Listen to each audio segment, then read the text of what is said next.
সমগ্ৰ অসমতে এই প্ৰতিবাদটো চলিব, কিন্তু গুৱাহাটীত যিহেতুকে বিসংগতিপূৰ্ণ ভোটাৰ তালিকাত নাম সন্নিৱিষ্ট হৈছে, তাৰলৈ আমি এতিয়া মানৱেন্দ্ৰ শৰ্মা কমপ্লেক্সত গুৱাহাটীত আমি প্ৰটেষ্ট কৰিম। দ্বিতীয় এটা ভয়ংকৰ তথ্য কালি ৰাতি আমি পালোঁ। এজন ৰেছপন্সিবল বিধায়ক অখিল গগৈ ডাঙৰীয়াই বিজেপি সভাপতিয়ে জুম মিটিঙত য'ত বিজেপিৰ বেয়া তাত কংগ্ৰেছৰ বুলি ভাবি সেইবিলাক ভোটাৰ লিষ্ট কৰ্তন কৰি তাত তেওঁলোকে বেলেগ মানুহক অন্য মানুহক ভোটৰ লিষ্টত সন্নিৱিষ্ট কৰাৰ কথা কৈছে। গতিকে আজি আমাৰ মাননীয় প্ৰাক্তন সাংসদ, আমাৰ প্ৰাক্তন সভাপতি ৰিপুণ বৰা ডাঙৰীয়া, গৌৰৱ গগৈ ডাঙৰীয়া সকলোৱে ইলেকশ্যন কমিশ্যনলৈ লিখিছে। এতিয়া ময়ো ইলেকশ্যন কমিশ্যনলৈ আমি লিখিছোঁ যে কি কাৰণত এনেকুৱা ধৰণৰ বিসংগতিপূৰ্ণ কথাবিলাক হ'বলৈ পাইছে। স্বাধীনতাৰ পিছত ভোটাৰ লিষ্টত এনেকৈ ২ নম্বৰী মানুহৰ নাম ভৰাই ভোটাৰ লিষ্ট, আৰু এটা ৰেছপন্সিবল পাৰ্টিৰ ভাৰতীয় জনতা পাৰ্টিৰ অধ্যক্ষজনে দাবী ধমকি মৰা যি কথা কালি অখিল গগৈয়ে ক'লে, ইয়াৰ CBI তদন্ত হ'ব লাগে। কাৰণ অখিল গগৈ ডাঙৰীয়াই কথাটোতো খোল্লা কৈছে, মিছা হ'লে এনেকুৱা কথা ক'ব নোৱাৰে, আৰু আৰ্কাইভত বিচাৰিলে গোটেই জুম মিটিংখন পোৱা যাব।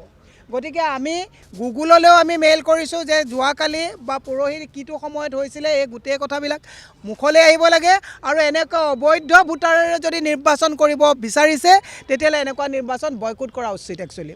সেইকাৰণে আজি আমি প্ৰতিবাদ কৰিম। বিজেপিৰ হাতত ৰিপৰ্ট কাৰ্ড নাই। বিজেপিৰ এটাই কথা, বাকী ফাঁকি, মাটি চোৰ, গৰু চোৰ, ভোট চোৰ, এইবিলাক কাম কৰিয়ে বিজেপিয়ে মচনত দখল কৰিব বিচাৰিছে। অসমৰ ৰাইজে বুজি পাওক যে এওঁলোকে হিন্দু মুছলমানৰ যিবিলাক ফাল্টু কথা কৈ পেলাই এওঁলোকে অসমখন এফালে ধৰুৱা কৰিছে, আনফালে অসমৰ মানুহক ভোটাধিকাৰৰ পৰা আঁতৰাই এওঁলোকে বহিৰাজ্যৰ মানুহক মোবাইল ভোটাৰ হিচাপে লৈ বিহাৰত যেনেকৈ ইলেকশ্যন খেলিছে, হাৰিয়ানাত, মহাৰাষ্ট্ৰত খেলিছে, অসমত কৰিব বিচাৰিছে। অসমত এনেকুৱা এই বিহাৰৰ কালচাৰ ইয়াত হ'বলৈ নোৱাৰিব। অসমত ২ নম্বৰী ভোটাৰ দি বিজেপিয়ে ইলেকশ্যন খেলিব নোৱাৰিব। তীব্ৰ প্ৰতিবাদ আমি গোটেই অসমত তুলি ৰাখিম।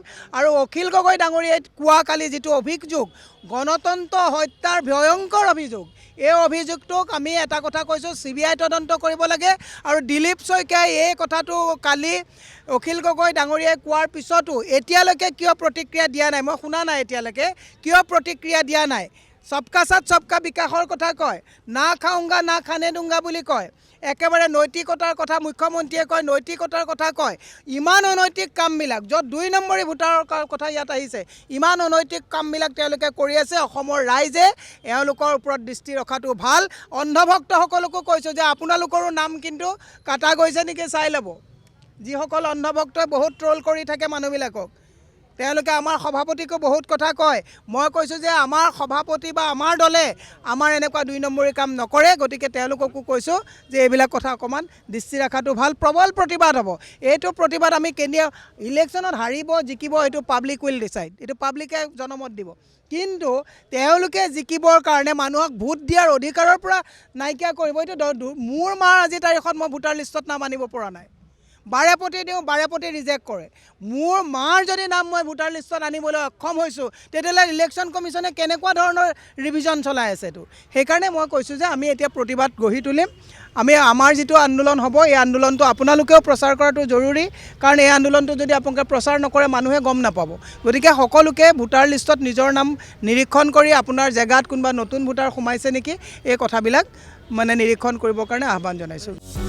যিকোনো খবৰৰ বাবে যোগাযোগ কৰক আমাৰ এই নম্বৰত 9181 307 2221।